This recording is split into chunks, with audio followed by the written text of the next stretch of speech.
can see, I am in the car.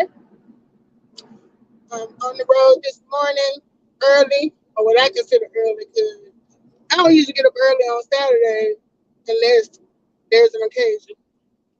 If I got nothing to do, I'll sleep in till 12, 1, whatever. But I am on the road, leaving the Huntsville area, headed to Atlanta to go support my bestie. If you watched the show earlier this week, I mentioned that she is walking in a fashion show for one of the boutiques that she frequents in Atlanta. Or I don't know if it's in Atlanta or outside of Atlanta, because she lives outside of Atlanta. But yeah, she's gonna be walking in the fashion show. She's done this before, and I was supposed to come. Did they do it? I think this is like her third time walking in the show. And I was supposed to come year before last, but something came up and I wasn't able to make it. So I said I was gonna make sure that I didn't miss out on it this time. Now, my girlfriend Stephanie is like 5'10", long legs, always beautiful, um, always in great shape. So it's no stretch of the imagination to picture her as a model. And hopefully I'll get some good clips to share later. Um, it is 9:30 my time, but Atlanta's an hour ahead, and she says she's got to be there by 3.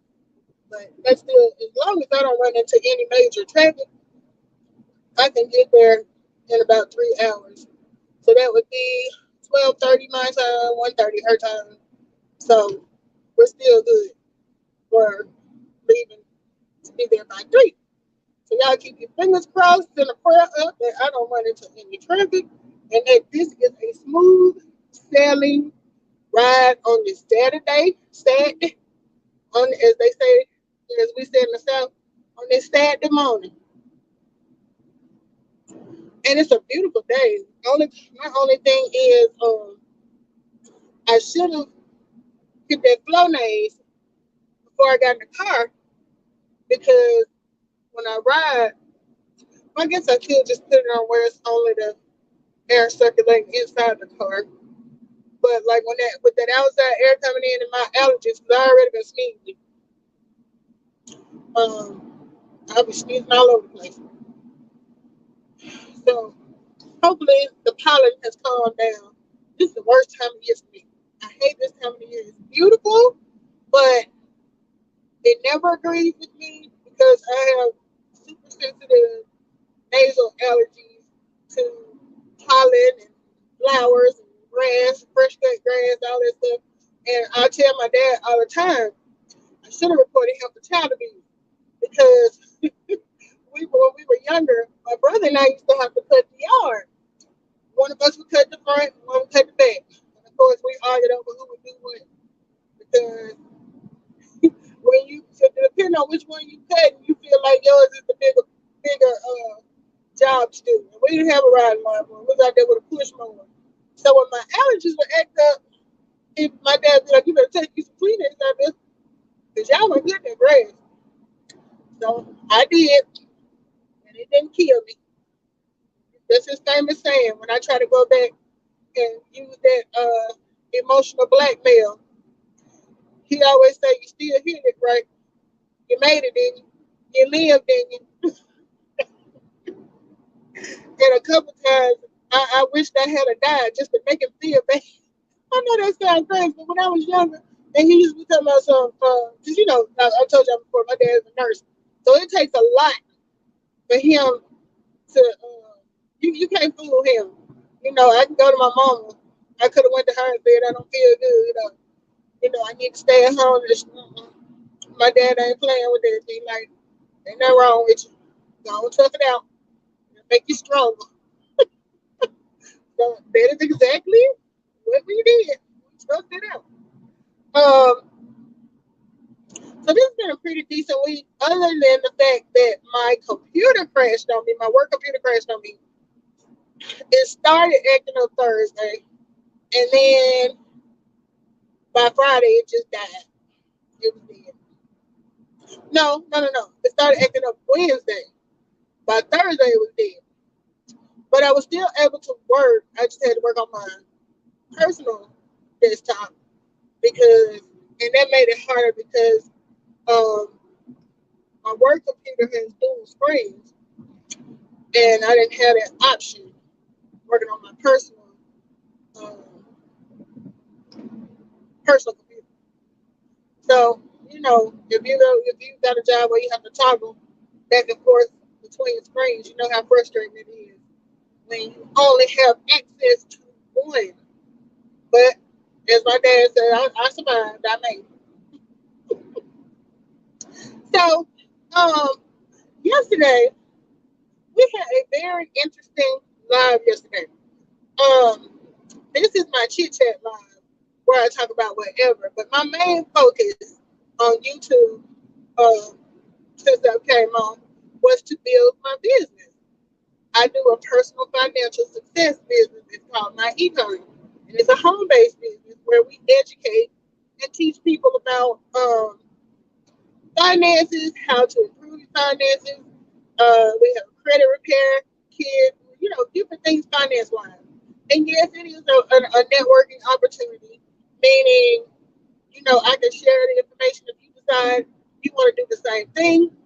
You can join the team and have your own home business. And the reason why I felt like um, I before I got on YouTube, I mostly promoted it on Facebook, and that was good. The Facebook promotions were good, but the thing of it is, the audience is smaller. When you think about it, Facebook is more personal social media to me because it's usually family and friends and people that you know. When we got on YouTube, that opened up a whole new audience. And it's different because usually you're talking to strangers, which is what you want to capture because the people on Facebook, the ones that wanted to do the business, they did it or they're doing it. And the ones that don't just kind of get to the point where when they see you pop up, they scroll past it because they already know what you're talking about. Because, anybody knows if you have a business, you have to promote it. You have to put it out there. People can't support it or want to join it if they don't see it. So whereas people on Facebook or Instagram they see that all the time, it's like, here they come again. And at one point I was like, and I kind of felt like, how you feel like you're being worse, but that's what business is. That's what having a business is. You got to be worse. You got to be consistent or persistent in your message across and your product across. So I had to get over being worse. It is what it is. Because the fact of the matter is, every time we hit the live button, or every time we share the information on any social media, there's always a chance that somebody is listening today, and this is their first time hearing it. So when I thought about it from that perspective, I was like, they just don't have to get over it. I'm talking about my business. And the other part is the information is so important. And I will say that us as a people, we tend to shy away from opportunities. And I'm not gonna knock it because I do it too. I've always done it too. You're always afraid that you're gonna get scammed, and that's what made me come to this conversation. Yesterday, we were having our group line. Now, myself, um, my business partner, and my homeboy, Tony Clockton. We've been doing this business. He's been doing it longer than I have, but we've been in it for almost 8 years. And since coming to YouTube, we've had two other people to join the business. One being Pandy of Pandy's Hair Candy and More. And for her My Econ business, she has a channel making money moves with Pandy. And then we have Geo, which she has, I think, 6 pages. She has several channels, but the one she's been using when we go online is Boss Life Online. So the four of us have decided to get together 3 times a week, rotating on each other's channels, and just basically give people information, not trying to overload you, but at least give you an idea of what our home-based businesses are about and how they could benefit you. So, we usually do Monday, Tuesday, and Friday. And, the channels are, we'll share, it'll bounce from channel to channel. Because, like, next week is my turn. So, the four of us will be meeting, well, maybe three because Gio is going to be on vacation. But next week is my turn. So, we'll be on my channel Monday, Tuesday, and Friday at 6 Central, 7 Eastern, talking about home-based businesses. And I think it's also been it's extremely beneficial over here because a lot of people, whether they know it or not, and I'm saying most people do know, if they've been doing YouTube successfully and they've been able to get monetized and they're getting a 1099, you are a business owner. You already are a business owner. You have a home-based business because when you hit the button or when you share and you get paid and you can put ads in, that makes you a legit business. So our company, my Econ, teaches people how to make sure they're getting everything they're supposed to out of their business. Because a lot of people can have successful YouTube pages where they're bringing home thousands of dollars a month. And that is excellent. I would love to get to that status. Right now, I'm trying to build watch hours so I can even get monetized because I have enough, you have to have 1,000 followers. I have that, but I don't have the watch hours. So that's why I've been going live consistently or trying to be consistent to build up my watch time. And I'm proud of what I've done because I started this, it's probably about 5 weeks ago. Yeah, it's been about 5 weeks now. And I've at least gone live 3 times a week, I believe. And some days I went 5 to 4 or 5 days. Some weeks I went to 4 or 5 days trying to get my watch time on. So where I started off with less than 200, now I did get up to 500 watch hours. And it's still a long way to go because you have to have 4,000. So if all 4,000 of the subscribers that I have over 4,000 subscribers. If each one of them will watch an hour video, that would be great. Because that would mean I'm meeting the threshold for the 4,000 watch hours. But unfortunately and fortunately, when I first started, what caught people's attention on my channel was me and my daughter. And at the time she was 5, we were doing videos to promote the business because one of the advantages of having a home-based business is you can hire your child. So I hired my 5-year-old to work with me, and part of that work included doing videos. I pay her to use her likeness on videos, on posts, everything, and it's completely legal. So we caught a lot of attention from kids because our highest rated video got over 500,000 views. And most of the views were from children because we were talking about how, I was talking about how even though she's an A student, I don't reward her for good grades like that. And I don't like give her an allowance. So when I put that in the title, kids started hitting their join page and they were subscribed and they were airing their grievances about me not giving my daughter any allowance and not giving her money for good grades. But they were missing the whole point of the video because the point of the video was don't give your child an allowance, give them a paycheck. An allowance is not tax deductible, but a paycheck is. So if your child is working for you, when you get ready to do your taxes, you can claim, I can claim her as an expense because with me paying her to do a service, that's an expense for me to run my business.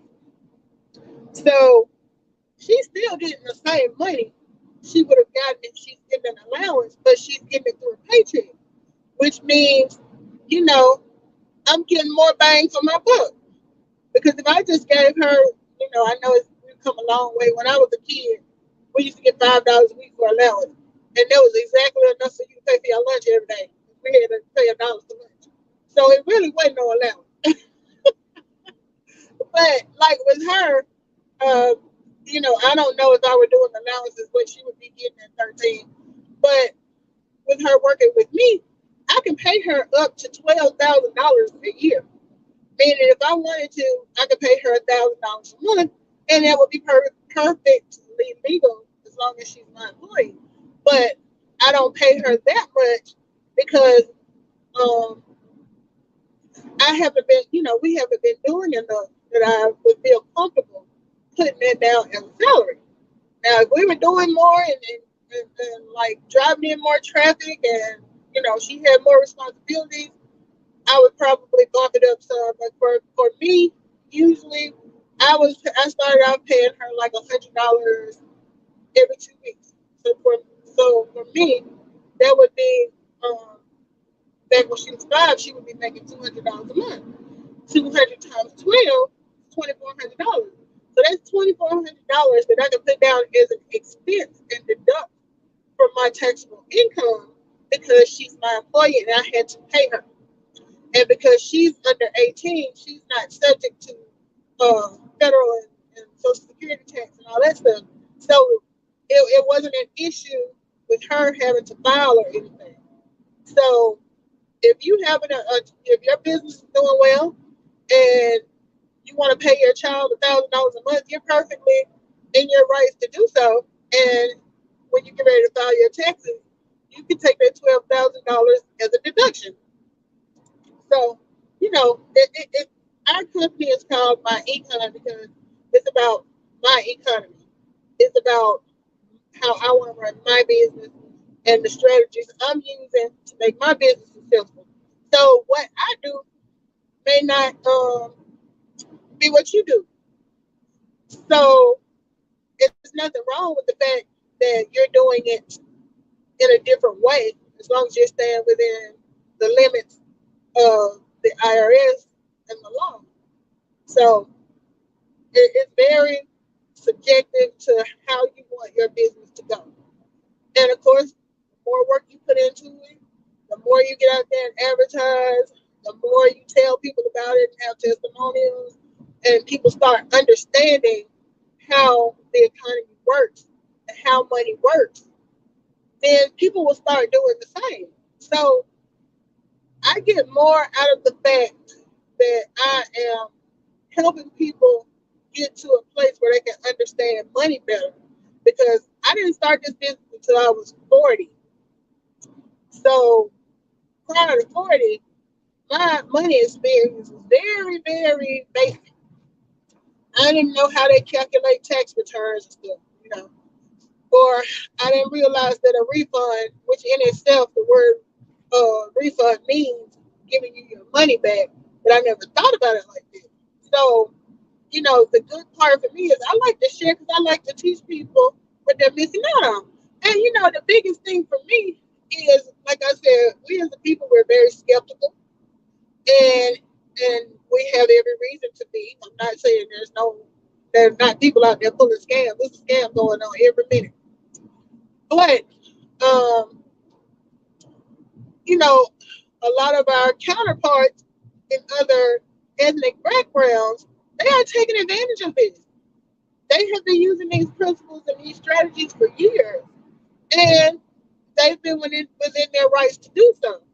So, a lot of times with our people, we're a little less trusting because um, sometimes we'll feel like it's not for us. They can do it, but I can't do it. We can't do it. We'll be went to jail. Well, we will only go to jail if we are breaking the law. And as long as you are not breaking the law, you will not go to jail.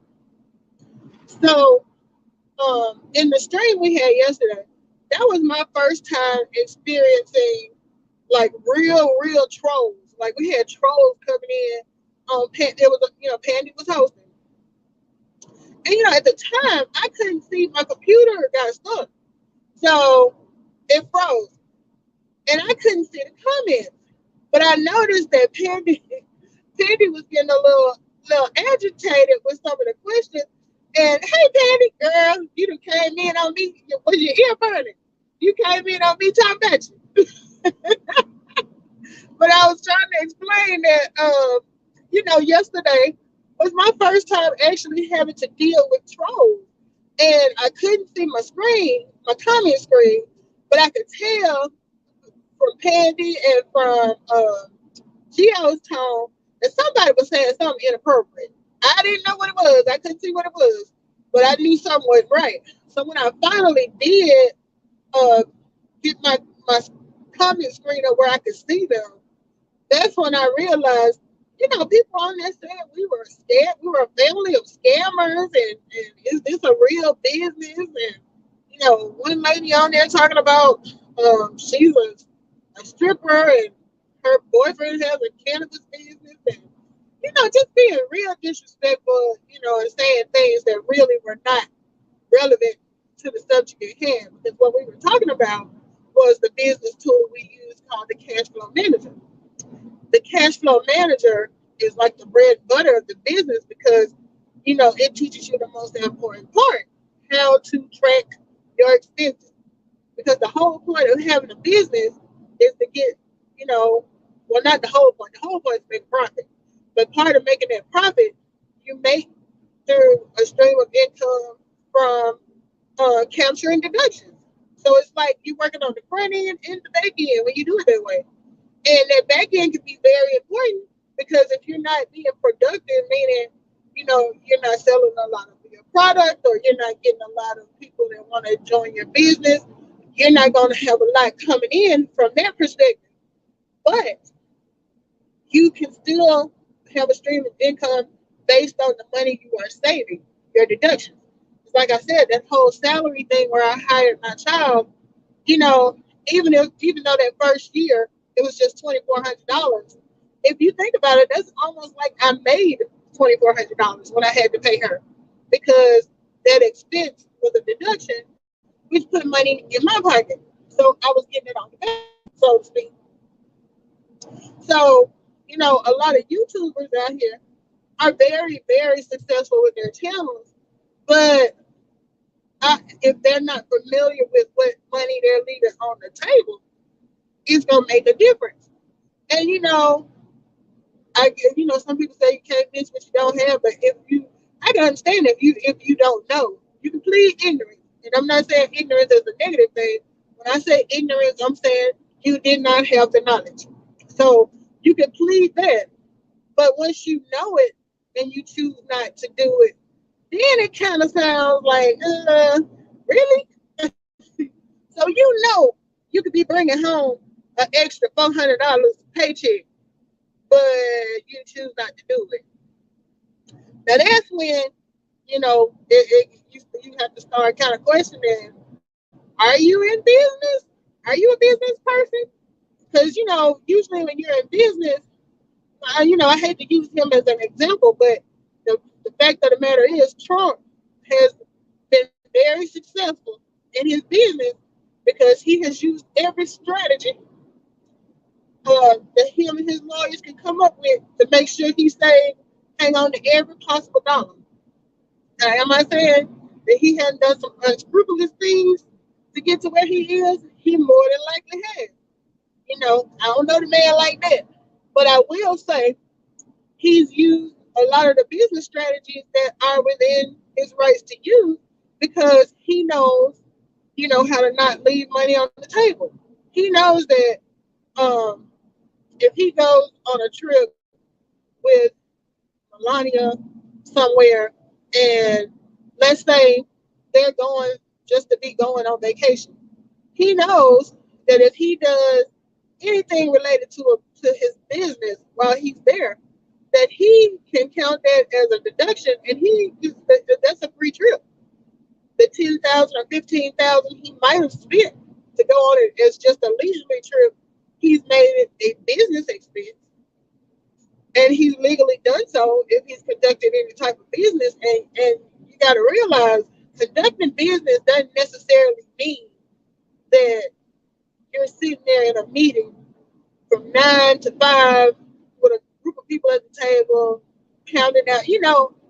Everybody's business is different. So his business may have included, you know, going to discuss something over dinner where they make some decisions about what they're investing in or something like that. So he did that for, let's say he did that for an hour out of a 3 day trip. That does not change the fact that that was a business trip. There is no rule that says, you know, you have to do this many hours for it to qualify. As long as you're conducting business. Thank you, Candy. Well, I understand you can't stay, but thank you so much for sharing me out. I'm just gonna ramble on to myself. It's all good. But maybe some folks catch the replay. Yeah, he's obviously not doing business that whole 72 hours that he's there, but it qualifies as a business trip because he conducted business. So one of the hardest things to do when you go from being, well, I didn't go from being, because I'm still a 9 to 5 employee. Don't get it twisted. I'm not, you know, making enough money in my business to walk away from my 9 to 5 job yet. But I'm trying to get there because some of our associates have. They put in work and they were able to walk away from that 9 to 5 and they're strictly 1099, have their own business employee. So it's very hard. I know it was for me to get out of the mindset because everything is a mindset. If you have the mindset of a winner, you're gonna more than likely win because you're gonna keep, you know, working at it to win. But if you got a mindset that you ain't gonna never be no more than what you are right now, that's where you're gonna be. Because that's where your mind, you know, that's where your mindset is. So switching over from what we're conditioned to do. Because let's be honest, people, businesses, bigger businesses won't be able to survive if everybody is an entrepreneur. Because you got nobody working for the business. Nobody's working for the business. So by design, you know, they push that people be employees because it takes employees to run a company. I mean, Walmart couldn't be Walmart if it didn't have any associates that were, you know, scanning, stocking, cashiers, um, returns, all that type of stuff. They couldn't function without employees. So imagine everybody in Walmart decides they're going to start their own business and quit. That's going to have a profound effect on Walmart because they may even have to, you know, with uh, we saw it a lot with COVID. Um, a lot of businesses had to close for that particular reason, not just necessarily that their employees were becoming entrepreneurs, but they couldn't come to work. And you know, in order for a business to function, it has to have employees. So, of course, in America, the mindset is to push for businesses building your business with employees, and that's fine. Not everybody is meant to be an entrepreneur, but if that's your desire and that's what you want to do, um, you have the same opportunities that these other businesses have. So you have to get the mindset that, um, you're, like for me, this is a business trip for me. I'm going to put down my mileage on this trip. Any money I spend for meals on this trip. Yes, I'm going to see my friend as she walks the runway. But I'm also going to conduct some business while I'm there. I'm going to share information. I'm going to probably do a brief presentation. And it doesn't have to be anything super fancy. But just those actions alone turns a pleasure trip into a business trip. So you have to learn to think in that mindset. And people are always so quick to think something is a scheme because they feel like it's too good to be true. And I'm like that too sometimes. I do believe that sometimes if it's too good to be true, it's probably not true. But then at the same time, you have to have enough invested interest to do your research and make sure that whoever is telling you, like whatever I'm telling you, can be backed up by, um, receipts or testimonies or, So that's why I have no problem with like the people in the chat that were asking was it a scam and blah blah blah blah. That really doesn't bother me because I know it's not a scam. I know how my situation has changed since starting this business, and I know where I was credit wise before, where I was bill wise before, where I was finance knowledge wise before, and where I am now. So that lets me know in itself and trust me. I am one of those people. I don't like selling stuff. I never liked it. Even when we had to do fundraisers at school, you know, back in the day, they had us selling candy bars, selling not Dunkin' Donuts, Krispy Kreme donuts. We sold magazines. We sold wrapping paper. We sold some everything. And so my dad, a lot of times, because back then, now they got kind of strict about it. They don't want you bringing stuff to work trying to sell it. But back then, and he was a nurse too. So he got to go on the floor and sell my candy bars and different stuff for me. And, I would go door to door in the neighborhood, but you got to realize I'm from a small town. And the people only going to buy so many candy bars. So with them, it's like whoever hit them first, that's who going to make the sale because, you got 15 kids coming by your door selling that same bar of candy. And it was $1 a piece or $1.50 a piece or $2 a piece, whatever. They want to help out, but at the same time, they ain't finna go broke trying to support the local school system with a candy bar sale. So, we did our part in the community, but really it was my dad selling that stuff that helped me out. And then and over the years, this is exactly why over the years I have been so supportive because I know how it is when you're out there trying to sell stuff as a kid or as a, So before I even had kids, I done bought more discount books, candy bars, wrapping paper, candles. What else have I bought? I done bought some of everything over the years.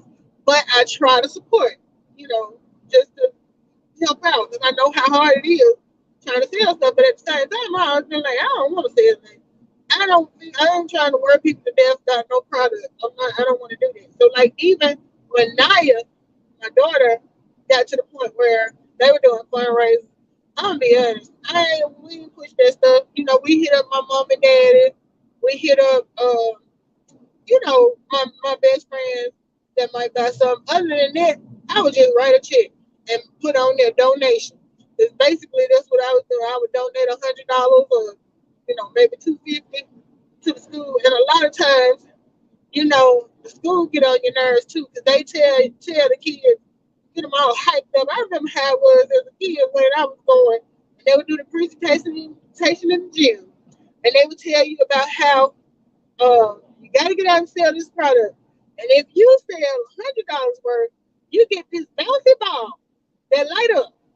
And have us going acting a fool over that ball that probably costs 50 cents. But you got to sell $100 worth of product to get that ball. And then that slowly wind out. And if you get $1,000, you get this basketball. You went from a little rubber ball to a basketball. Woo! And the kids are getting, I want that. I'm getting that. I'm getting that. I want that. And so the kids come home all hyped up. And then the parents is like, so I would write a check so at least she could get some kind of prize. But technically I could have took that check and probably bought her about 50 of them bouncing balls that she tried so hard to get. But yeah, they had them kids all motivated and stoked up. And I'm trying to get to the grand prize. You get a kite. I can buy you a kite for cheaper than $1,000. You gotta sell $1,000 worth of this shit to get a damn kite. See, when that practical in me come out, it's over.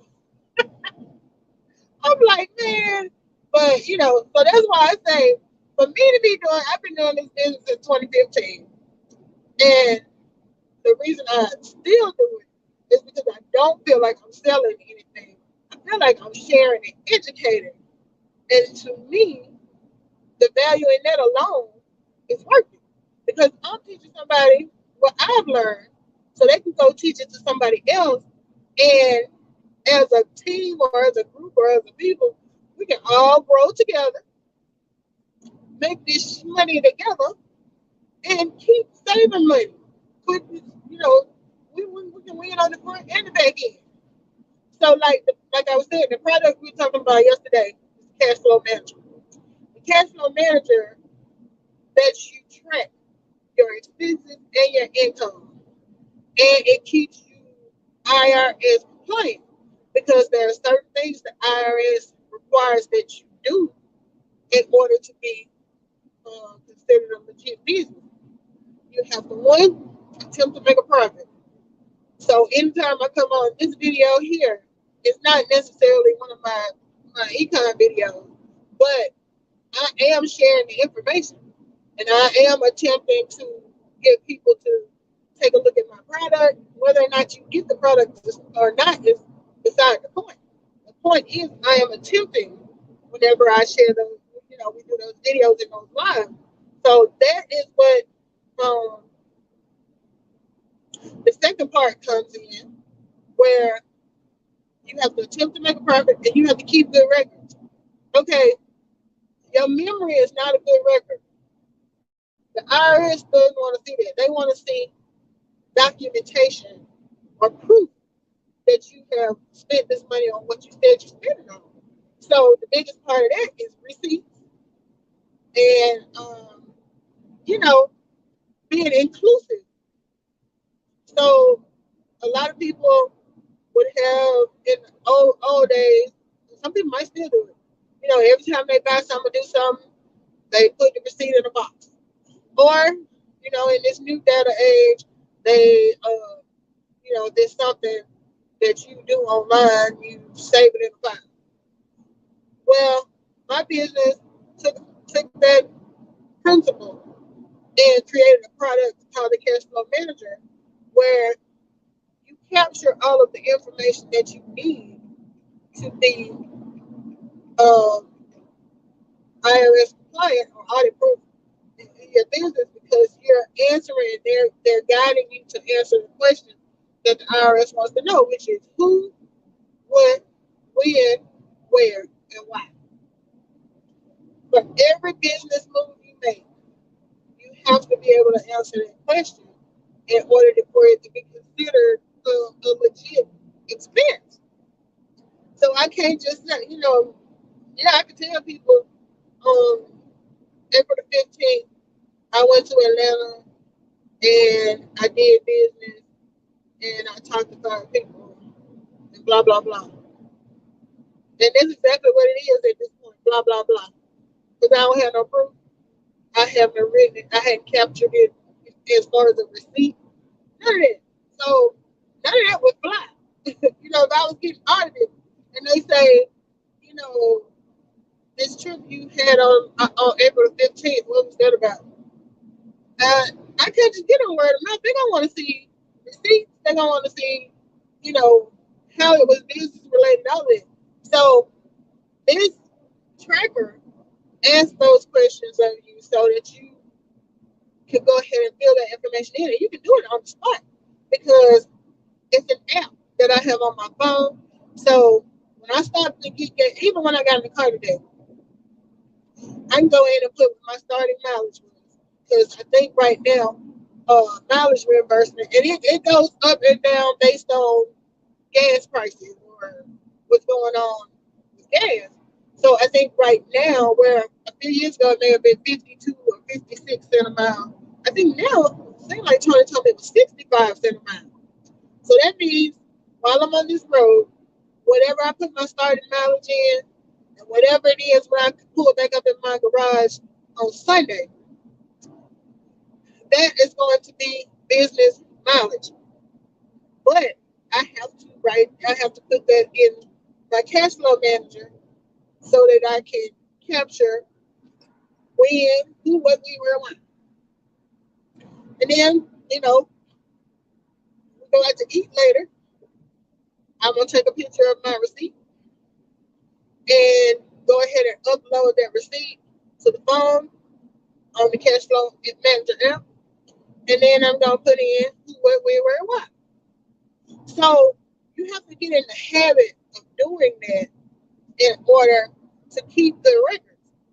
And me coming from a medical standpoint, it was a very easy principle for me to get because with my job, I do audits and everything on medical claims. So if one of the golden rules for coding or auditing is if the doctor didn't write it down, it didn't happen. I don't care if it actually physically did happen. If he doesn't document, it didn't happen. He can claim up and down all day. He can show you the gloves he threw in the trash when he finished. But if he don't in that record document that he did a tonsillectomy, what proof does the insurance company or the patient? Well, the patient don't have proof because they ain't got no tonsils no more. But from a legal standpoint of the payer, what proof do they have that they did that? Or, you've got to be detailed. So it wasn't a hard concept for me to catch on to because that's my background. Anyway, I only deal with documentation. And we have very specific guidelines. So that's kind of like the IRS, Like with my, another example is like the degree or the severity in the situation. That requires detail. A patient come in and said they was coughing and sneezing and they had a fever and this, that, and the other. And the doctor can say pneumonia. But if I don't have the what we call clinical indicators of pneumonia, meaning a temperature of a certain degree, white blood cell count, I'm getting technical. But that's how the IRS is. They get technical. They want to know who, what, when, where, why. So you have to get in that mindset too. And I tell people all the time, the cash flow manager is great. Like I said, it's the bread and butter of our activity to me because that is what you're going to need as your proof. And, it's essential for you to do your job. But it's only essential if you use it. Like we sell the cash flow manager as a standalone product. So let's say you already have your YouTube business. You don't want to start a personal finance business, but you still need to track your expenses because that's where I feel like a lot of YouTubers miss out because they don't realize the expenses that they could be claiming because sometimes we just don't think about it. I didn't think about a lot of it until I started doing it. So, for example, when I started, and this is like I said, I'm not monetized, so I don't even get a 1099 for this. But my goal is to get there, which is why I'm talking to y'all today. But so, when I got ready to start doing this, and I knew I was, Tony and I were going to do this on a regular basis. Because when we first started out, we were real ragged. I've always used my phone, but I ordered like a microphone so that my sound was better. I ordered the video cam to put on my computer for when I wanted to do it that way. I ordered a green screen, which I have yet to really use because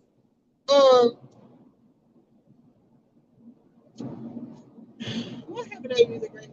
Oh, I had it was something that I couldn't get it to do right with the phone. I was trying to do something, and that's my fault because I haven't invested the time. And I ordered the green screen, set the green screen up. And I'm the type if I get frustrated with something, I put it down and come back to it later. And so I just never did go back. And I got a couple of different green screens. All of those things I wrote out: the green screen, the microphone, the video cam, the for to put on the laptop or what? Well, not laptop, my desktop is what I needed it for. Because of course, the laptop has a feature. All right, sis, you coming to Atlanta for?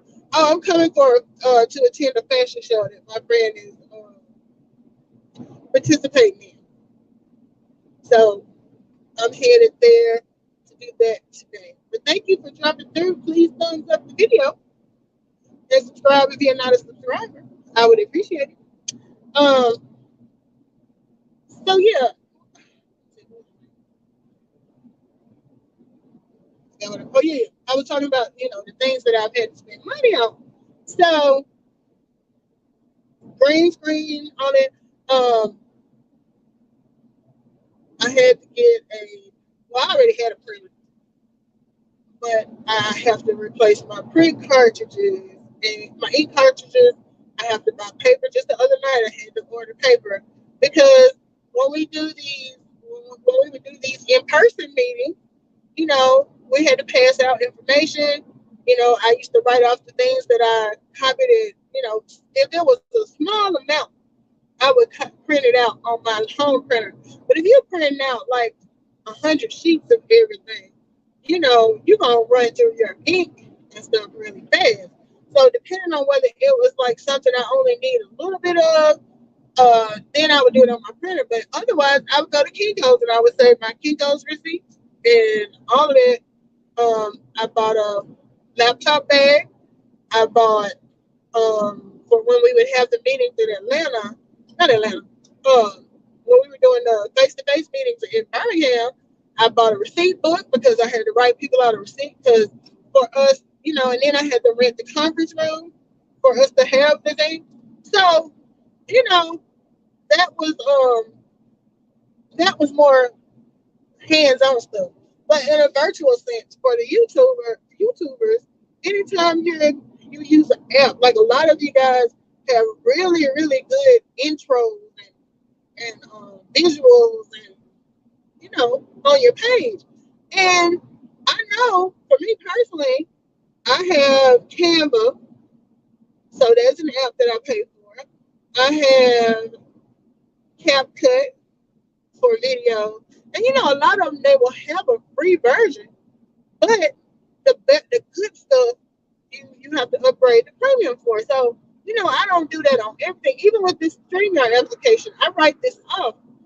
So they had a version that was, I think there's a free version, but I wanted to be able to have more people on my panel. I wanted to be able to have certain other features that comes with the higher level. And at first I was like, man, they can get expensive because I do the one payment once a year. But then I thought about it. That's a business expense. I can write that off. So, that's something I put into my cash flow manager. I put it in under subscription because I have a subscription to Canva. I have a subscription to StreamYard. I upgraded and I have the premium YouTube. That's a subscription. So all that stuff I'm putting in my cash flow manager and I'm doing my who, what, when, where, and what. So, even if you just buy the cash flow manager alone, you can write that off because that is a tool that you're using. So the $9.95, I think it's like $9.95 a month. Because my sister-in-law did that. She had her own business, but she wanted the cash flow manager so that she could track her expenses and everything. So she just got the standalone product, but she, $9.95 a month for her. And with the cash flow manager, you can do a free 7-day trial just to try it out and see what it's all about, and it's not costing you anything. But it's very, very, very much worth investing in, and especially if you're gonna get your money back. It's gonna be a deduction on the back end. There's some of that back end leaving money on the table stuff. So if you're a YouTuber and you're paying for StreamYard and you're paying for some of these apps that help you with your videos, and you're not writing those things off or tracking them, you're basically leaving money on the table, you know? So that's the good thing in the cash flow manager. is so inclusive, it gives you a very, very extensive list. Did you know that there are over 470 deductions that business owners could possibly have from having their business? No, I doubt any one business, and maybe they do, maybe the big ones do, but I doubt any one business uses all 474, or however many they are. I think 475. But me alone, I use at least nine. I think, because when I look at my cash flow manager, and if I wasn't driving, I would put it up to show it to you. I've got in there, like I said, my StreamYard. I've got my, uh, in order for me to run this business and keep my website and everything, I pay $39.95 a month for that. I write that off. That's something else. I write off my gas mileage deduction, uh, food expenses deduction, travel expenses. If I am going somewhere out of the country, out of town, whatever, if I make it a business trip, meaning when I get there, on my way back, I'm talking to someone about my business. That's a write-off. There's five things already. My internet, that's another deduction. I'm trying to think of deductions that would just be virtual for um, YouTubers. Like I said, any equipment, green screen. You might want to upgrade your phone. Need a phone that does more things. You might want to buy a laptop. Because I've written that off before. I actually bought a projector that was like $400 or $500 for when we do in person meetings, because I wanted to be prepared. Like, if there's something we need to show via video, I don't want that to be an excuse not to do it because we don't have it. So, spend that money, wrote that off. Um, I know some of you guys, when you see me do my videos at home, you notice there's a stand up sign in the back. I, I had to pay for that, wrote it off. And then when you're doing a business at home, it's just like part of your home is your office. So you can write off a portion of your utilities or whatever, or your rent or mortgage, or it's all types of deductions. So like I said, those are just a few that I've named. It's over 400 that are available to choose from. And see, with their drop down menu, you'll be scrolling through that. Let's think about it. Like advertising, a couple of times a year, I will do, especially in October. Um, there's a magazine, it's a quarterly magazine in Birmingham, and you can buy ads. So I will go on there. I've done it at least 3 times. I've bought ads and had them in the magazine, and usually time with is around Magic City Classic time, which is a big deal in the Birmingham area. And people are always picking up the book to see what's going on, the magazine to see what's going on, what activities are going to be going on that weekend, where the events are. And right in there, while they're flipping through that, they run across. I think the last one I did for my daughter's business, which is the Tie 9 essentials for the hand sanitizer. But before they're flipping through and they see me on there talking about home-based businesses. Now, it costs $300 for me to buy that ad, but that's something I wrote out. It's a business expense. It's advertising. So you just have to learn to change your mindset and think like a business owner versus a 9 to 5. When you're a 9 to 5, you're conditioned to think about, I gotta be there by a certain time and clock in. I only get this long for my lunch break. I gotta make sure I clock out by this time. I gotta make sure I'm doing this. But you are subject to the company's rules. So like I said, now I got a 9 to 5. I'm subject to their rules. As long as I need their money, I'm subject to their rules. But when you get to be an entrepreneur and you're making your own money, you make those decisions on your own. Like the fourth person I was telling you about in our little weekly conversation we have about business is Gio of Boss Life Online. Gio has been an entrepreneur. She walked away from her job, I think she said 17 years ago. So she has made a career out of being her own business. And she functions, she thinks, she moves like a business owner.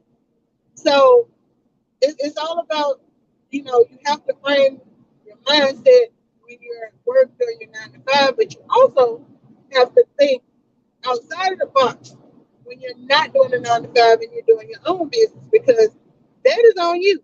It's your business. You're self-employed. So self got to do everything, remember everything, track everything. So this the tool we were talking about is really big help with that. So now that I done preached about the business, because you know I just was so it was funny in a way, because once I realized how bad those people were trolling us and asking those stupid questions, and then we always get the pyramid question. Let me tell y'all something. If you want to talk pyramid, a 9 to 5 job is a pyramid. Meaning, at the top of the pyramid, which is a triangle, you have the CEO. The CEO owns the business, makes all the decisions. He gets paid based off work that people under him do. On down in that pyramid or that triangle, about midway, closer to the top but not at the bottom, you'll have like upper management. You'll have your director, your manager, your VP, your supervisor. So that's another level of the pyramid. CEOs at the top. As you come down, you have management. And then right there at the bottom of the pyramid are people like me, minions. And I don't say that as an insult because it's just the fact. The fact is, the way the business functions is you have somebody that's the head, you have people to keep the folks that's on the lower level going. Those people above and at the top are definitely going to make more money than the people on the bottom. And the people on the bottom are subject to all of those rules, and their money can stop at any time based on the people at the top. That, my people, is a pyramid. Now, like I said, I'm not knocking a job because that pyramid that kept money in my pocket for years. So, you know, a job is essential if you are not going to be an entrepreneur, you know. But if you, like in my case, I'm an entrepreneur. No, I'm a 9 to 5er that's trying to go from 9 to 5 to solely entrepreneur. Because right now I'm a business owner and I'm an employee. So I'm trying to migrate over. And for this business, it doesn't cost a lot of money for us to get started. And when I started, it was $179. And I didn't feel like that was a huge investment considering what all I had to gain or what all I had to not lose. My partner Tony always says, when you're trying to teach people about money or, you know, doing a business, you don't talk about what money they're going to gain. You let them know and you focus on what they're losing by not having a business. Because to me, losing money is worse than not making none.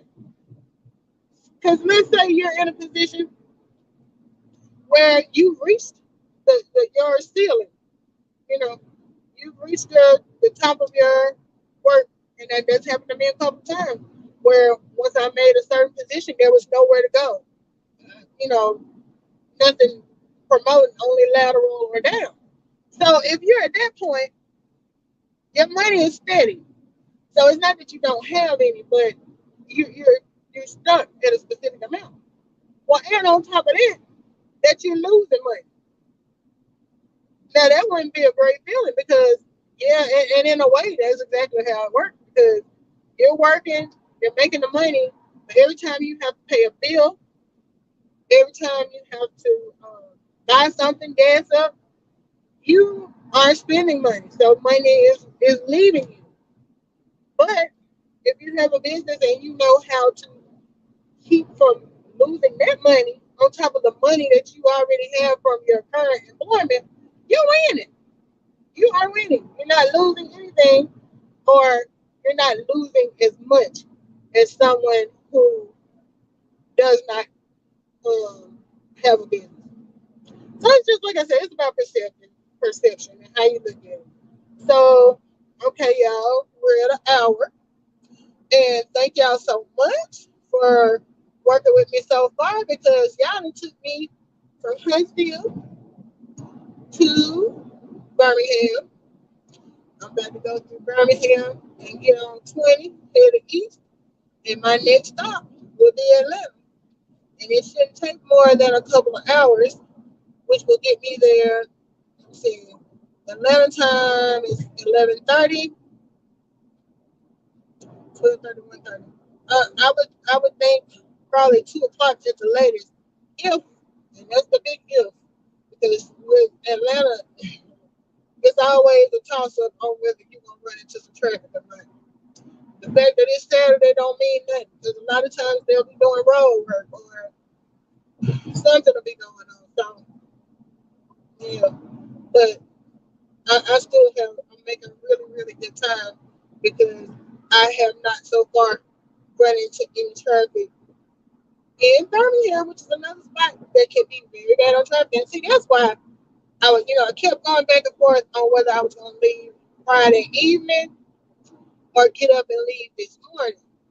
Now, the pros for Friday evening, of course, would mean I didn't have to get up and do it today. And I do prefer when I'm traveling to wake up where I'm going. Like, I'll drive at night so that when whatever event's going on the next day, I don't have to get up and drive. But that's the problem. But the cons was, number one, if I had left when I got off work, that was gonna put me smack dab in the middle of Birmingham traffic. And then by the time I get to Atlanta, I was gonna run into that Friday traffic, that Friday evening traffic. So I got to think about that.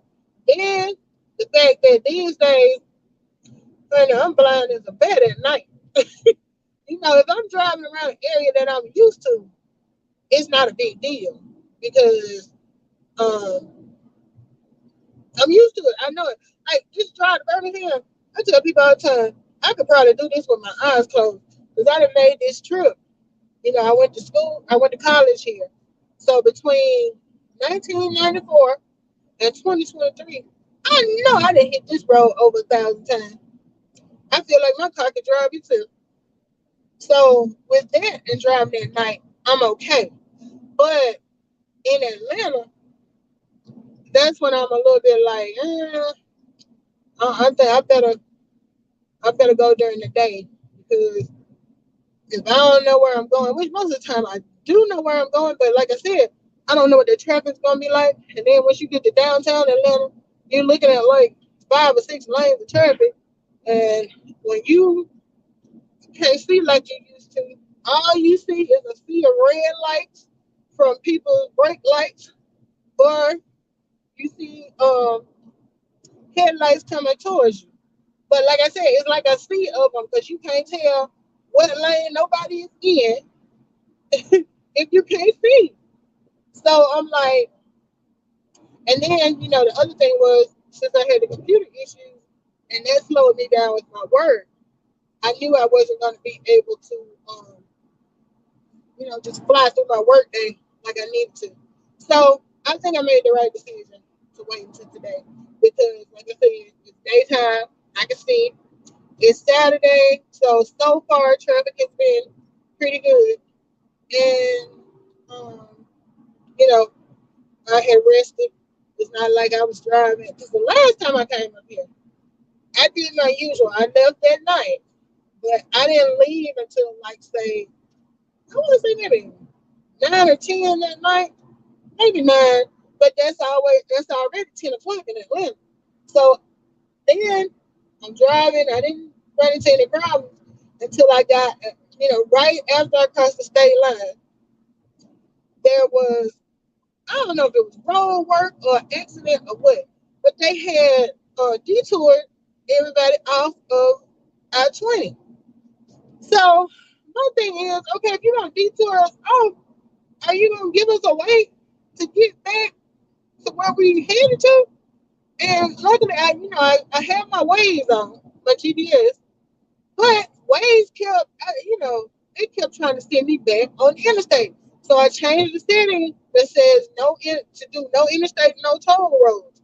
It still kept trying to, it wouldn't do right. So I'm tripping because I'm like, man. So what I started doing, I just started driving, and then of course, it'll reroute you.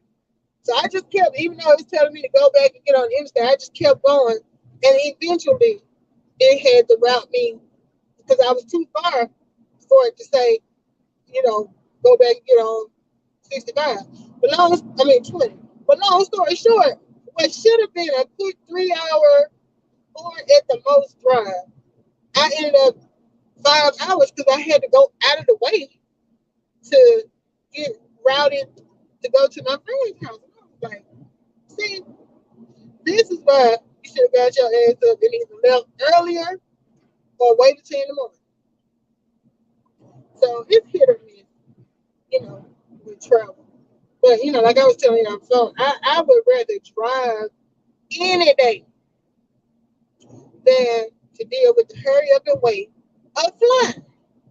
Because all of that, be here at this time, and hurry up and get on board, and this, but you can't do. They ain't gonna take off for another 20 minutes because we number 10 on the runway. All that type of shit there. Like when I'm driving, I set my own pace. I leave at my own time, so that works better for me. And in a couple of weeks, I'll be coming back up this way because my oldest niece. I only have two nieces. Um, I have three brothers, but only one of my brother has kids. He has two girls. One is 18, and she will be graduating in May. And you know what, y'all? I am so in my feelings about it. I cannot believe my baby is about to be grown, or is grown, I guess you could say. So they graduate on May the 19th, and she goes to school. They're here in the Atlanta area too.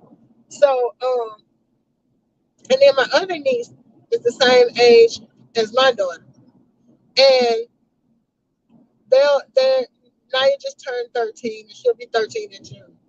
And that's another thing. I'm like, oh, are we about to have high schoolers in a minute? They're going to the 8th grade next year. Last year, middle school. I'm in my feelings about all this. So I don't know what my niece has planned for when she graduates. I'm sure she's got something going, but I haven't talked to her recently to get an idea of what her goals are or what she's decided to do. But I am just so proud of her, and I'm so proud of her because she is finishing high school. I remember she was born the year I turned 30, and that year, so many. I had so many new things going on that year. That was the year that I had weight loss surgery. That was the year that I turned 30. That was the year I had my first niece. That was the year I moved out of Alabama to North Carolina. That was the year I met my future husband. We didn't get married till a lot of years later. But you know, the 2004 was a big year of firsts for me. It was like, especially with the weight loss surgery, it was like starting a whole new life, being born all over again. So, because I've always been a heavier chick. I ain't gonna say I was like huge, but I've always been the bigger chick. So the thought of getting a fresh start that I was able to get with the weight loss surgery, that was a big deal. It was a big transformation. And like I said, I made a lot of changes that year. I moved to North Carolina, all that. So yeah, but I just can't believe my niece is about to graduate. I'm just so in my feelings about that because it's like it happened so fast. And she is such a beautiful girl, inside and out. She's done this. This was her senior year, and her mom and dad are both athletic. My brother did track, basketball, and football in school. He went to UAB on a full paid football scholarship. That's how good he was. And we felt like had he done right, kept and stayed his butt in school, he could have potentially been drafted because he was that blessed of an athlete. And then my sister-in-law, well, her and my brother are divorced now, but she's still my sister-in-law. She's my niece's mom. So, but she's athletic too. She went to UAB on a volleyball scholarship, so she had a full ride too. So both of them met at UAB on their on their scholarships. They had those two kids. Man, it's so funny because um the oldest, the one that's about to graduate, she's very athletic. Like this year, she went out, I think, for every sport. She did. She does football. They have a female football team. She did basketball and she did track. She's never done track, but when I tell you, baby girl was jumping over it, she was doing the hurdles. And if Cam isn't 6 feet, she's almost 6 feet because her mom is 6 feet, my brother is 6'5". So, she's really tall, thin, like my brother was. He was always, to look at him now, you wouldn't know he was thin. But he's always been, very thin, tall, and athletic. And she is the same way. So she's done well this senior year with all the sports and stuff. But I'm excited for her future. I'm wanting her to, how it is. You want them to have the best. You want them to be successful and go out there and conquer the world and all that. But I hope whatever she does or decides to do, that it makes her happy. But yeah, we'll be headed back to Atlanta again in a couple of weeks. And Lord have mercy. When I tell y'all, it's been so many times that we have piled up in my car, headed to Atlanta to go celebrate the girl's birthday or whatever they had going on. And my oldest niece's birthday is in October, so that's usually when school will be in. And then the younger one, like I said, she's in June. So you would have to know my family dynamic to know why. Even just telling this story makes me tired. It makes me freaking tired. Because, and this is what I thought about, it's been so long since we've had to, do a road trip because, after COVID, we didn't do a lot. My parents have gotten older and they're not really up for that long drive, like it used to be. But when Cam was turning 2 or 3 or whatever, we would all get in the car and I have three brothers, but my brother he's the kid's father. He's already, of course, in Atlanta because that's where they live. So it's me, my two brothers, and my parents and my daughter. Number one, except for my mama and my daughter back then, we're all big people, stout people, solid people. And trying to pack us in a car is always going to be trying. Now, I drive a Pathfinder, and I have third row seating. Back in the day, the way we would do it, either my dad or my my heavier brother would sit in the front with me.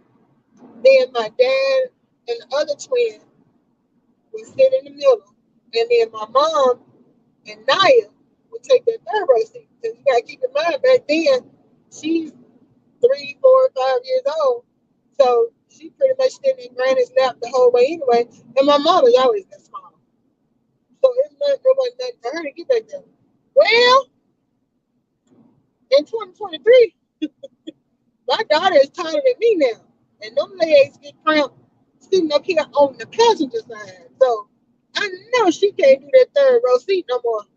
And then everybody, well, my dad hasn't put on weight. He's actually lost weight. But my dad has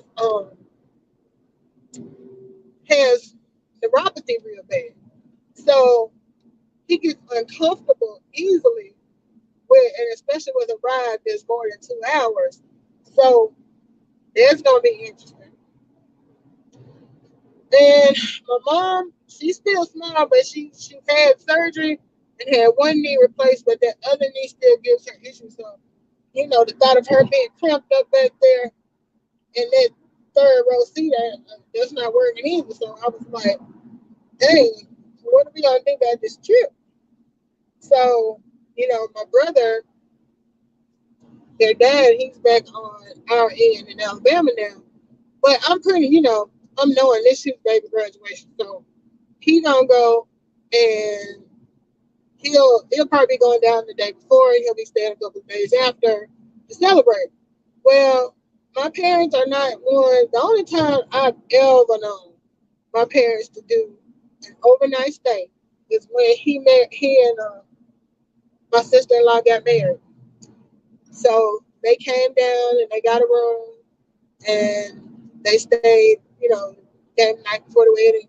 And I think they drove back the day of the wedding.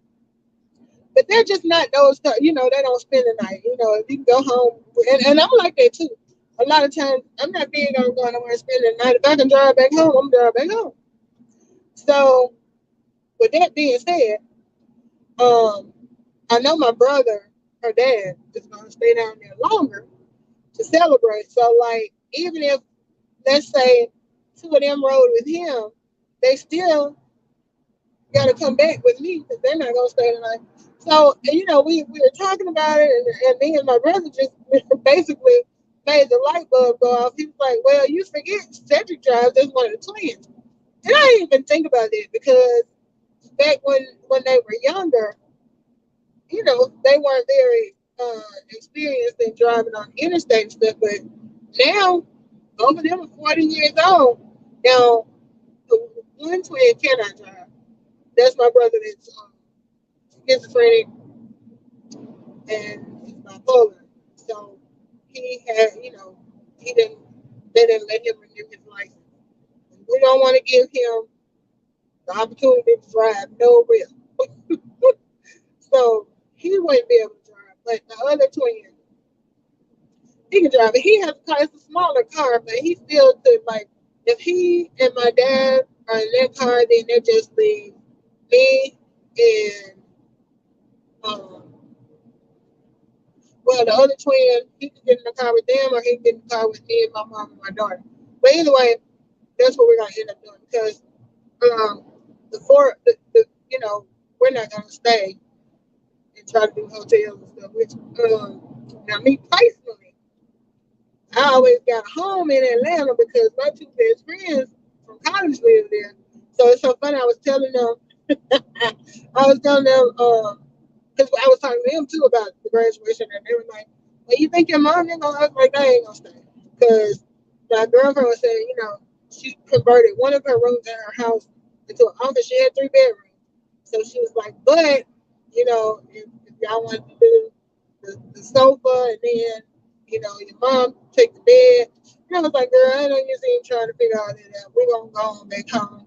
But I was telling them we're having a conference because of COVID, we used to do conferences all the time with my econ, like quarterly. There would be a conference because the company's base location is in Atlanta. So they would do this thing called Game Changer, which was like a quarterly meetup for all of the business associates to get together and, real great experience because everybody's so positive and, they're sharing what they're doing with their businesses. And, it was really a good feel to it. But after COVID, we cut that out. So we haven't had an in-person meeting since probably since 2020. So they're having one in June, and I plan to go. So I was telling my girlfriend, when I was talking to her, oh, by the way, I'm gonna be coming back in June. Now, um, you and I told her and my other girlfriend can speak among themselves and decide who I'm gonna stay with. Who gonna have custody of me that weekend? Because yeah, as long as they live in Atlanta, I always know I got somewhere to stay. Or me and Nighty Boo got somewhere to stay. But I would never try to put them out. Even though I think if push came to shove, they wouldn't object. But I would never put them out by trying to bring my whole family to spend the night and stuff. But yeah, I'm thinking probably graduation will start at 6 or 7, and hopefully we'll be back on the road by 9. 9 or 10 heading back, and it's only like a few hours, so I would be okay with that. And it's gonna be on a Friday, so I'm looking forward to it. But at the same time, like I said, those days of all of us being in the car and them working my nerves because I'm so used to it being just me or just me and 90 Poo because you know I'm a very do my own thing, flying solo type chick. So when you throw everybody in the car, this one, it's like I'm one of them people. I don't use public restrooms or anything. And usually, if I'm gonna eat something, like I've been on the road now since 9:30, and I don't plan to stop to get anything to eat. I don't stop for anything except gas. So I filled up, so I left. So I won't be stopping this car until I get to where I'm going, unless something happens and I just have to. Then when you got people riding with you, you got this one. I need to use the bathroom, and I need to. Can you stop and get something? Why don't you over here? Can we go? I'm just like, I'm not cut out for this. I am not cut out for this. But then I always have to woosah and tell myself, it's one day. It's just one day. If you can get through the day, you good. But honey, it's been many times I've been wanting to put the car in park and jump back there and start choking folks. I'm like, come on, y'all. It don't have to be this hard. But, and this is going to sound ugly, but look, we've been dealing with a schizophrenic brother for 22 years. He's 40, and it happened when he was 18. So, if you're not familiar with schizophrenia, people a lot of times hear voices, multiple voices, and they have to work very hard to not get, sucked in by the voices and what they're telling them and stuff. So, like I said, it may sound cruel, but when my brother is in the car, it's not just 5 of us, it's 10 of us, because he got about 5 personalities with him, telling him different stuff, and putting ideas in his head, and you have to kind of, you know, calm him down sometimes. So, because he's not used to being in close quarters for a long trip like that, and oh my gosh, it can get frustrating. But we're kind of, like I said, it's been 22 years now. Lord bless my parents because they've had to, and they wouldn't have it any other way, but they had to deal with him full time. So for like me and my older brother, you know, when we come home and stuff, but my parents have been there from day one all the way up until like now he's in a group home. He's been in a group home now since it's like either 2016 or 2017 because it was before I moved back closer to the Huntsville area. I was still living in Birmingham area. So up until then, he was with them. And it would be inconvenient because, his behavior and stuff would be so erratic and, socially, I used to say all the time when we would go like on trips like this where we were going up to see my nieces and stuff and they would be having parties. I know in their mind sometimes they would be hoping when you come because you bring a digit, it's gonna be something. Because you have to before he got under better control, you would have to kind of monitor him to make sure he wasn't saying anything inappropriate or doing anything inappropriate. because he's hearing the voices and responding to the voices or whatever. So it could be a handful. So what ended up happening with a lot of stuff was one parent would stay at home and the other one would go. So if my mom was going, he would stay home with my dad. If my dad was going, of course he was at home with my mom. So a lot of stuff, and you know, I I personally, and I don't think my brothers, the other two either, felt any ways about it because they had to miss out on a lot of stuff simply because they both couldn't be there together. Somebody had to be at home with them. So I think the biggest thing that they were regretful about was when I had honeymoon because I was down in Florida, first baby, no family down there, and I really wanted my mom to come stay with me because my mom, you know, she's a housewife, and so for the longest, her only job was, you know, looking after kids, my brother. So with my dad working full time and he did part time work on the weekends, it was pretty much impossible for her to come and stay for 4 weeks. She couldn't even come and stay for the weekend because well, it was a toss up. So you know, I think I've told this story before too. My dad was not there for my birth, so he's always you know really felt like felt bad about it and he missed out, you know, because he was, you know, they were young when I was born, and he had moved out of state up to Ohio and was going to school there, and so he didn't really get to meet me until um, I was a month old. So when I was down in Florida and I had a very rough pregnancy and everything, so um, Naya and I just donated last night. Whenever y'all please support the March of Dimes. Whenever I see something with the March of Dimes, I donate because March of Dimes is very good, a very good charity because they work with premature babies. And if you never had a preemie child, you know that is what it. Whew, it's rough, but you know they were so good, and like the NICU staff and the hospital excellent. So, but even with all of that, you know, I kind of wanted my mom or my parents, you know. So when I got sick and I had to be admitted to the hospital early, actually 2 months early, and my kidneys were starting to fail.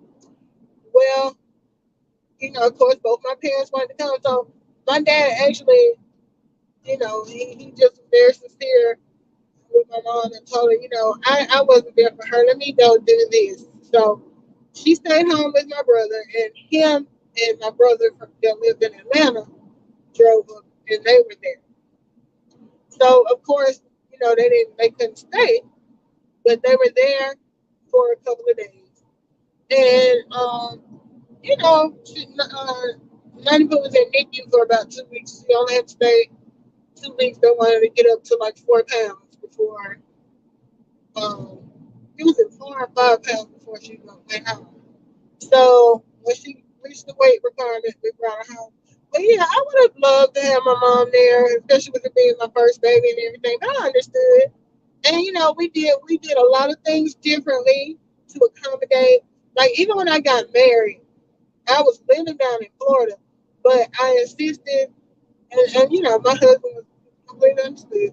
I insisted that we get married at home. I said because my parents can't travel like that, you know it's a lot dealing with my brother.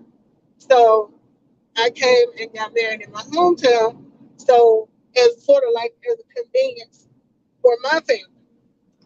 And if you have a truly loving and understanding family, you know you're unselfish on things like this because it's not his fault that he developed his mental disorder.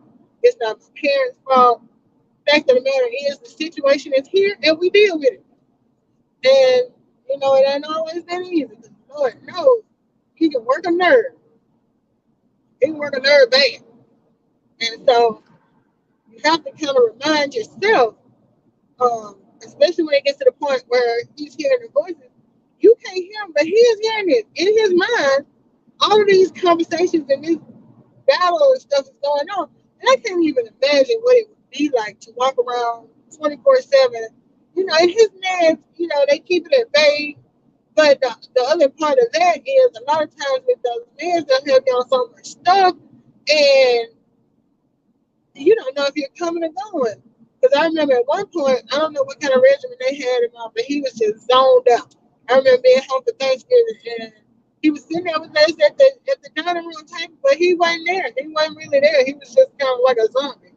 And I'm like, this is just cool. And so they changed his meds.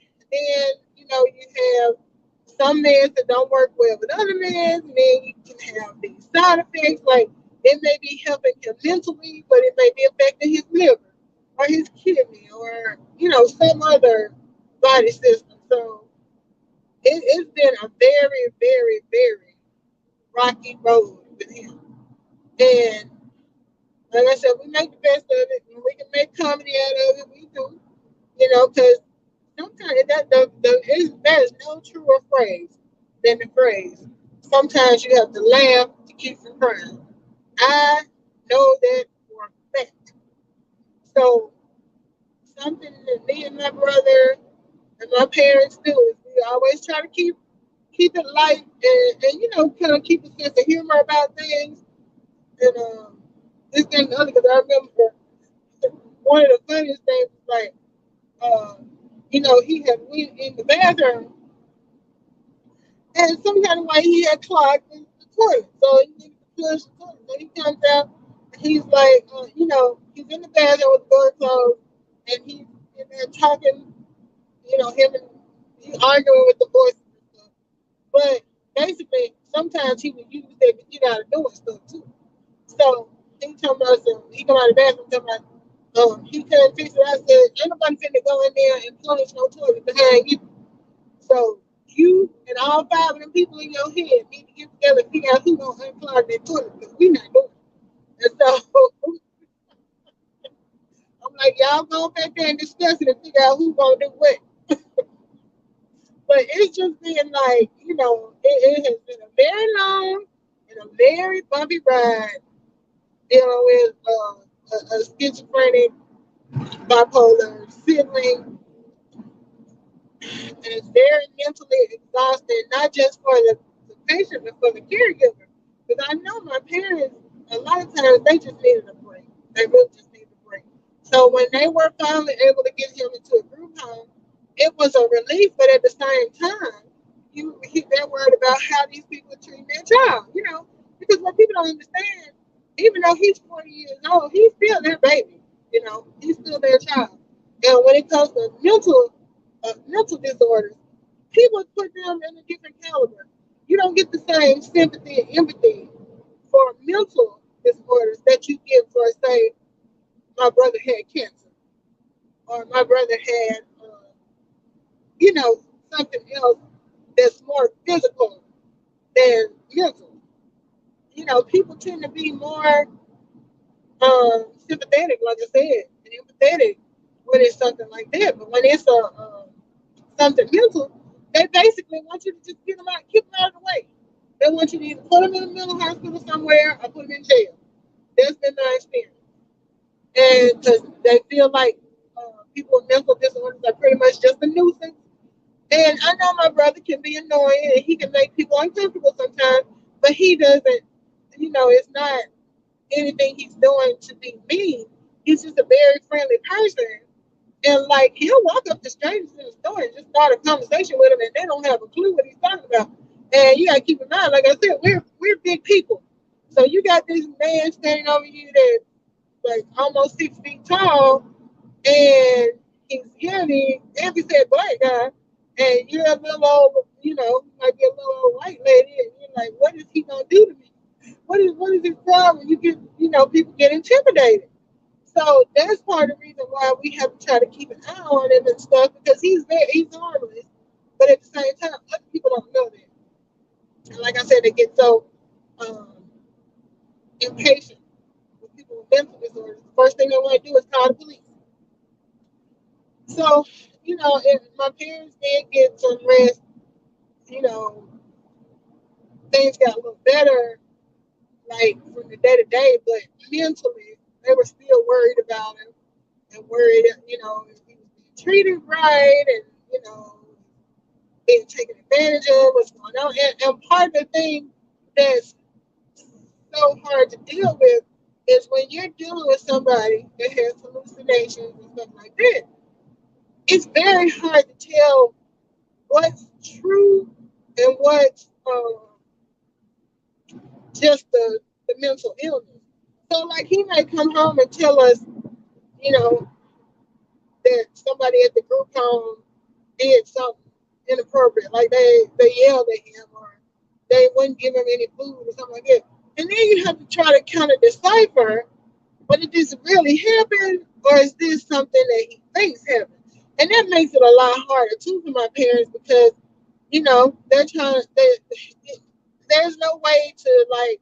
I've been wrong before. I done said he just making that stuff up, and then after doing some background, turns out it was some truth in it. You know, so that's a very hard pill to swallow too because you don't know what's real and what's his mental disease, unless it's something physical where you can physically see that he's been abused or something like that. But my brother's a very sweet person. He's always, and I felt so bad when he first got diagnosed. Um, I was in denial so bad because I'm like, that can't be it. It's got to be a mistake, because they've always the twins are the youngest. They're 8 years younger than me, and they have always been good kids. Like they never got into trouble. They weren't any trouble to keep. Like when they were little. Um, Very mannerable, very quiet. Now they were spoiled because they was the babies, but never gave you a bit of trouble in school or nothing. So when this happened, it was like after they had graduated and they were both in junior college because my dad taught at a local junior college. He taught nursing there, and because he taught there, they were able to go for free. So and we just started. They started, and he was working part time. Both of them were working part time and going to school. And things just started not seeming right. With his conversation, everything. So they finally got him diagnosed and figured out that he was schizophrenic. And when I tell you that broke my heart, it just really broke my heart. But over the years, we learned to live with it and learn to be patient with him and learn that everything is not going to be perfect. And the biggest thing with my parents now is that they're getting older. Like my mom just turned 70 and my dad will be 69 in August. So, with them having more years behind them than they have in front of them, they're concerned about, his well being when they're no longer here. And I told him, I said, well, I'm never gonna not take care of my brothers. I'm the oldest and I'm the responsible one. And I would never not, in any situation that was in my control, not be there to take care of him and be there for him. Because that was part of the reason I moved back closer to home. I only lived, when I was in Birmingham, I was a little over an hour away from them. But when I decided to move back home, and now I'm only 20 minutes away from them, because I knew my parents were getting older, and he could, they needed help with managing him, and they were getting older too, and they needed help with different stuff. So, of course, I moved back home, and that was something I was also very upfront with my husband about before we got married. And I don't think he knew the gravity of the situation, but I explained to him, I said, look, I'm the oldest. My brother, he has a mental illness. Ultimately, I will be responsible for him. So I'm a package deal because I'm never going to not be there for him. So I know that's a lot to ask for from a mate because You know, he had heard me talk about, and even he saw when we had our daughter that they're very, your time is very limited because you basically have to revolve everything around him. Now this is before he was in the group home, so I just wanted to make sure he understood that and give him a chance to say, you know, if he didn't think that was going to work, I would understand because I would want somebody to let me know that up front too. Like, look, you know, I will be there for you. I'm gonna love you, but I also have a responsibility to my family. And my mom may have to come and stay with us, and she has Alzheimer's, and you know, just as an example. And we may be limited on where we can go and what we can do, and who we can have over. You know, that's a lot to take on, and somebody's telling you, especially with me being 8 years younger than them. You know, um, in all likelihood, they will outlive me. And so, you know, basically, they will be my responsibility. And I said they because even though Cedric, the older twin, does not have schizophrenia, he does have some learning disability issues. You know, because with them being twins, Cedric was the second twin, and when he came out, he went like a couple of, you know, not a couple of minutes, but a certain amount of time without oxygen. And if you're familiar with anoxic brain injuries or anything like that, you know, um, whenever there's a lack of oxygen, it can affect you mentally. So there's nothing wrong with him as far as like being schizophrenic or anything, but he does have limitations on, you know, certain things because of his disability. So, but he works, and you know, he's never. We always knew, you know, he probably never leave home, and you know, we know that. So I just try to reassure my parents that, you know, if anything happens to y'all, I'm not gonna throw them away. You know, I will always. Of course, I can't be mom and dad because I do fuss at them a lot of times because um, a lot of it, my parents spoiled them. You know, they were the babies, the last ones to come, and because of the issues and stuff, like they got away with a lot of stuff as far as like not having to do chores and like, you know, we had when I was my parents had me when they were 19, 20. And so they were on the parenthood thing like that. They were enforcing rules and they were whooping ass and all that type of stuff. By the time the twins came along, they were 30. Like, um, let me see. Twins were born in 82. So my mom was 29 and my dad was 28. So they were almost 30. So a lot of that zest and zeal they had when me and my older brother, who are only 2.5 years apart, we got out of that fresh parenting that was going to do it right and show you how it's supposed to be done. By the time the twins came, they like, whatever. You know, as long as y'all don't get in no trouble. So I've always said, y'all were way easier on me.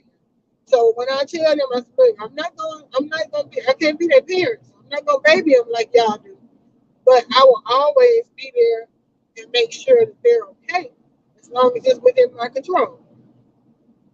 So, you know, that's the thing now I try to reassure them because, you know, even before, I understand it's so much better since having a child, but even before I had a child, I knew that, you know, that's your baby. They're going to always be your baby no matter how old they get. So that's why, you know, I have a real sensitivity for people that just want to take people with mental illnesses and lock them up and, you know, get them out of the way so they won't bother nobody. And you forget that's somebody's child, that's somebody's brother, that's somebody's, you know, there's somebody's something. So don't just throw them away, you know. And I've been guilty before because, like, sometimes you'll see homeless people. I know when I was working, when I first started working at Children's Hospital in Birmingham, um, we were up on the fifth floor, but you could look outside and there would be homeless people down there. Sometimes there was just one particular guy who was always down there talking to himself and, you know, pacing back and forth. And sometimes he would sound angry. And you know, other times he'd just be talking out of his head and you didn't know if he was on drugs or if he had a mental problem. And I have been guilty myself of thinking, you know what, they should, why do they let him do that? They should call the police.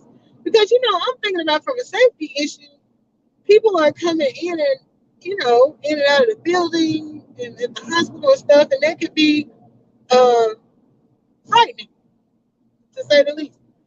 But I had to take that same ideal and put it on him that he is somebody's child, he's somebody's something to somebody.